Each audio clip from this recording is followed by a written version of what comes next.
Hello, and welcome to Iron City Gardening. I'm Clint Kelly, your Iron City gardener, and today is August the 19th. And one thing I never thought I'd be talking about during the middle of August is poinsettias. Ugh. This is a poinsettia that I bought last year at Home Depot, 2 for $5. And I bought 4 of them, and then later on I bought 2 $7 poinsettias that were red and white speckled and a pink. And then of course the 2 for $10, there was 2 red ones and 2 white ones. And of course I did not mark any of them. When they lost their color, I have no clue what they are. But I propagated off of all of them. And I've been recently doing a lot of research to figure out what I need to do to make them rebloom for this Christmas. In doing so, I found a website called Poinsettias.com. They have the most concise and understandable information, and I'll put the link in the description, but it is Poinsettias.com, and the article is actually Poinsettias care, maintenance, and reblooming. It was the easiest thing to understand and interpret of everything I found on the internet. But we're simply going to do a crop and redress and some repotting because I don't want my poinsettias in plastic pots. So I want this poinsettia to look as good as this one, which right now at this moment it does not. So what we're going to do is pull it out of this pot, take a look at the soil, which is looking very good, and plop it right down in here. Now on some of these I have noticed just a little bit of damage from mealybug, which is actually not a problem for me because I love to use my soap. This is just Castile soap and water, and I will hose this baby down before I cut it, and I'm going to rub onto the leaves. I'm going to do the underside, the top side, in between the branches, and that will just suffocate them right on out of there. Now we're going to straighten this baby up. And what I will do is, once I'm done repotting these, all of them of course, I'm just going to do the couple for y'all so I can demonstrate what I'm going to do shaping wise. Let me turn this pot right here upside down. And I know this poinsettia is small, but that's okay. They pack a lot of punch with their color. And I'm going to remove any desiccated or dead leaves, branches, or anything of that nature first. And let's see, there you are. Got you. Okay. And now I'm going to use the simple rule of thirds. I'm going to leave that to branch there, that to branch there, and I'm going to remove about 1/3 of this entire plant, leaving a couple of the smaller stems in place. Let's see, right there. And of course, you know, poinsettias produce a milky sap, which I am luckily not sensitive to, but please be careful, you may be sensitive to it. I've not met anybody who is, but it doesn't mean that you wouldn't be. And of course, I don't know where I set my Osmocote. But that's okay, I have another bag.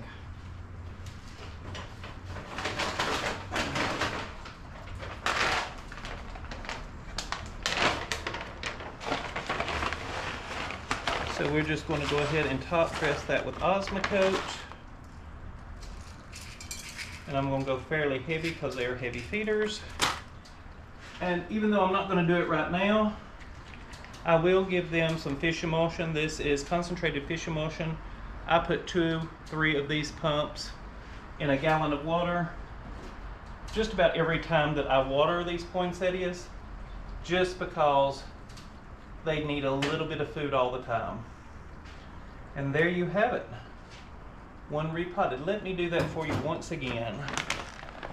We're going to put a little bit of dirt in the pot, which this potting soil is a cactus mix that I have added a little bit of perlite to, a little bit of vermiculite, and just a little bit of sand. So let me give you the dimensions of that. I used an entire bag. Let's see. Well, I know it's on here. I used a 1 cubic foot bag of cactus, palm, and citrus soil from Miracle-Gro because it's what I had on hand. I used 1 full cup, this flower pot, this is the 6-inch azalea pot, of vermiculite, and 1 full cup of perlite, and just mixed it all together. And then I used about 3 scoops, which is probably about half this 6-inch azalea pot, of sand. Right here you can see that I've already got Osmocote on top of every one of these that's already being played out. Let's do this one next. And let's go ahead and spray it on down. Turn her upside down. Get all the underside really, really good. And don't be afraid to touch your leaves on this one, because when you're treating them at this time, if they are weak and you're handling them, they will go ahead and break. That way you can go ahead and establish where you need to cut at.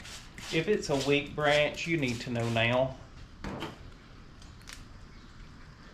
And then just plop her out.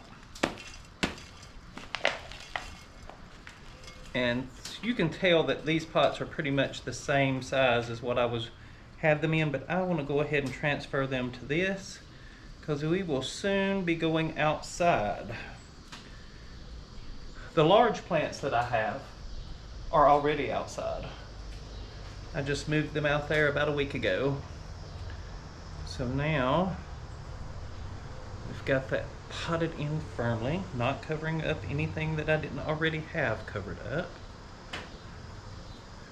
We're going to add more Osmocote, which usually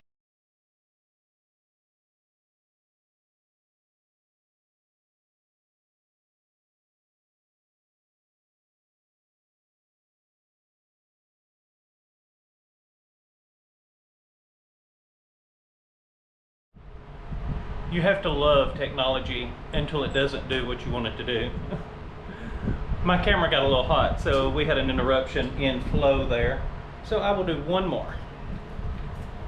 Well, actually, I'm going to do 1, 2, 3, 4, 5, 6, 7, 8, 9, 10, 11. About 26 more, but you'll only see one more.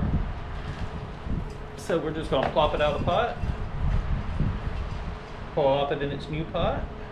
Let's go ahead and get it in here securely with our potting medium. And I really do pack it.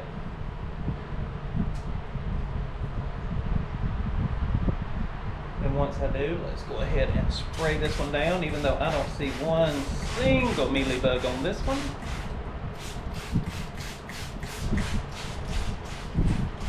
Better safe than sorry. And now, let's get that out of the way. And let's trim it. So I'm going to be looking for the nodes. And I'm going to cut this by about 1/3 of its height here. Cutting to where the nodes can bush. And of course, this one may not be great and lovely for this year, but it will be for next. Now, if I had cut these back in February and rooted them, they probably would have been much bigger, but I actually cut these in March is when I cut them and rooted them. And so I'm just trying by hand at it. And like I said, you need to look at Pescia's. It gives you a step-by-step guide on when to repot, when to cut, when to turn around and get them ready. Like these will be going into the basement around September the 28th to October the 5th, somewhere in that range. And once they go into the basement, they will be in total seclusion except for 6 hours out of every day, where they'll have a grow light on them so that they get the amount of sun they need to charge for bloom. And then once they start to show their color, they're in their bloom cycle, and I can go ahead and bring them out for display. Now, of course, this particular one may not, but this one should put on a little show. And of course, all of my original ones should put on a really good show this year, because this is actually about the size.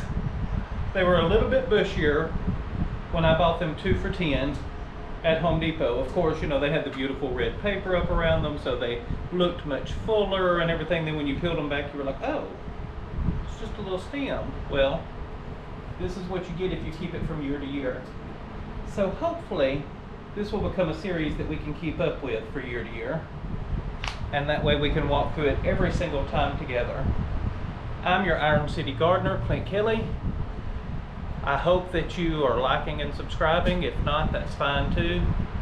I do this more for my personal enjoyment anyway. Keeps me on my toes, gives me a little something extra to do that doesn't cost me a dime, because I'm going to do this other stuff anyway. Y'all have a good evening, and catch you next time.